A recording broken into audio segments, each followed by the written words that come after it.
நிறைவாழ்வு AG சபை வழங்கும் morning மன்னாவிற்கு உங்களை அன்போடு வரவேற்கிறோம். ஆண்டவருடைய பரிசுத்த நாமம் மகிமைப்படுவதாக. இந்த நாளிலே உங்களை சந்திப்பதிலே மிகுந்த சந்தோஷம். இன்றைக்கு கர்த்தர் நம்மோடு கூட பேசுகிற வார்த்தை உபாகமத்தின் புஸ்தகம் 31 அதிகாரம் 8வது வார்த்தை இப்படியாக சொல்லுகிறது: கர்த்தர் தாமே உனக்கு முன்பாக போகிறவர். இந்த நாள் எப்படி இருக்கும் என்று ஒரு பெரிய ஆச்சரியத்தோடு இருக்கீங்களா? இன்னைக்கு சில விஷயமா நீங்க போகணும் அப்படின்னு நிறைய தீர்மானங்கள் எடுத்துருக்கீங்களா? திட்டங்களை போட்டிருக்கீங்களா? இன்னைக்கு நம்ம எப்படி போகிறது? யாரை கூப்பிட்டுட்டு போகிறது? யார் நமக்கு துணையா வருவா? நம்ம கூட யார் நிற்பா? யார் நமக்காக பேசுவா? யார் எனக்காக உதவி செய்வா என்று பலவிதமான கேள்வியோடு கூட இருக்கீங்களா? கர்த்தர் உங்களை பார்த்து சொல்லுகிறார், மகனே மகளே, நான் உனக்கு முன்னே போகிறேன். யார் உனக்கு முன்பாக இருக்கிறார்கள், யார் உனக்கு முன்பாக இல்லை என்கிற கவலையெல்லாம் விட்டுவிடு. உறுதியாக நான் சொல்லுகிறேன், இன்றைக்கு உனக்கு முன்பாக நான் செல்லுகிறேன்.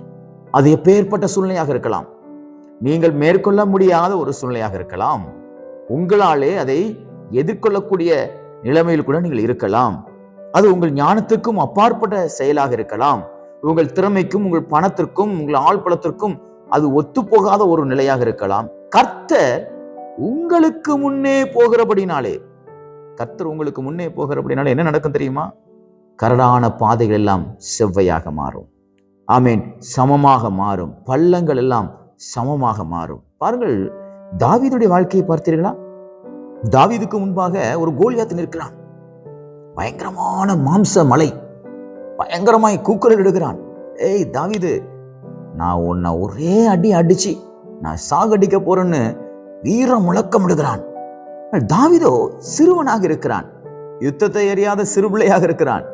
ஆனால் இந்த தாவீது, அவனுக்கு ஒன்று நன்றாக தெரியும், நான் எப்பொழுதும் கர்த்தரை துதித்துக் கொண்டிருக்கிறபடினாலே, என் துதிகளிலே கர்த்தர் வாசம் பண்ணுகிறபடினாலே அவர் என்னோடு கூட இருக்கிறார். என்னோடு கூட மாத்திரமல்ல, எனக்கு முன்பாக அவர் இருக்கிறார் என்று சொல்லி அவன் தைரியமாக அந்த கோலியாத்தை எதிர்கொள்ளும்படியாக போகிறான். எப்படி பார்த்தீர்களா? இன்றைக்கு நீங்கள் கர்த்தர் எனக்கு முன்பாக இருக்கிறார் என்று சொல்லி உங்களுக்கு முன்பாக இருக்கக்கூடிய பிரச்சனைகள், உங்களுக்கு முன்பாக இருக்கக்கூடிய சில விதமான வேதனைகள், உங்களுக்கு முன்பாக இருக்கக்கூடிய சில கவலைகள், துக்கமான காரியங்கள் எல்லாவற்றையும் அவர் உங்களுக்கு முன்பாக இருக்கபடினாலே தைரியமாக சென்று மேற்கொள்ளுங்கள். தாவீது அப்படிதான், கர்த்தர் எனக்கு முன்பாக இருக்கிறபடினாலே நான் அசைக்கப்படுவதில்லை என்று சத்தமாக அறிக்கையிடுகிறான். கர்த்தரை நான் எனக்கு முன்பாக வச்சிருக்கிறேன். கர்த்தர் எனக்கு முன்னாடி இருக்கிறார். ஐயா, எனக்கு சொந்தக்காரங்க இல்லை, எனக்கு பங்காளிங்க இல்லை, எங்க அண்ணன் என் கூட இல்லை, எங்க அக்கா என் கூட இல்லை, என் கணவன் என் கூட இல்லை, என் மனைவி என் கூட இல்லை, என் பிள்ளைகள் என் கூட இல்லை, எனக்கு முன்னாடி போய் பேசுறதுக்கு யாருமே இல்லை, எனக்காக ரெக்கமெண்டேஷன் பண்றதுக்கு யாருமே இல்லை. நீங்க அதை பத்தி ஒன்றையும் பத்தி கவலைப்படாதீங்க. வானத்தையும் பூமியும் உண்டாக்கின கர்த்தர் உங்களுக்கு முன்பாக போகிறபடினாலே எல்லா கோணலைகளையும் கர்த்தர் சமமாக மாற்றுவார். உங்கள் சூழ்நிலைகள் எல்லாவற்றையும் கர்த்தர் சாதகமாக மாற்றுவார். நிச்சயமாக சொல்லுகிறேன், உங்கள் வாழ்க்கை ஆசீர்வாதமாக மாறும். இந்த நாள் உங்களுக்கு ஒரு ஆசீர்வாதமான நாளா இருக்கும். நீங்கள் எதிர்பார்த்தது போல கர்த்தர் செய்வார். நிச்சயமாக நடக்கும். எனக்கு அன்பான தேவனுடைய பிள்ளைகளே, தேவனால் கூடாத காரியம் ஒன்று உண்டோ? தாவீது கர்த்தரை முன்பாக வைத்திருந்தபடினாலே கர்த்தர் தாவீது மூலமாக கோலியாத்தை ஒன்றுமில்லாமல் மாற்றினார். பார்த்தீர்களா? ஒரு வேடிக்கையான ஒரு காரியம்.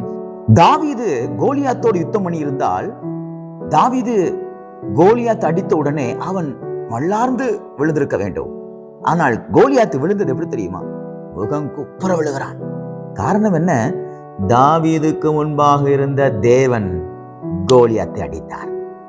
அதனாலதான் கோலியாத்து முகம் குப்புற விழுகிறான்.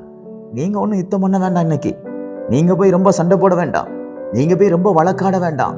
கர்த்தர் உங்களுக்கு முன்னாடி போகிறபடினாலே அவர் உங்களுக்காக வழக்காடுவார், அவர் உங்களுக்காக யுத்தம் பண்ணுவார், அவர் உங்களுக்காக பரிந்து பேசுவார். காரியம் எல்லாம் ஜெயமாக மாறும். இன்னைக்கு ஜெபத்தோட போங்க.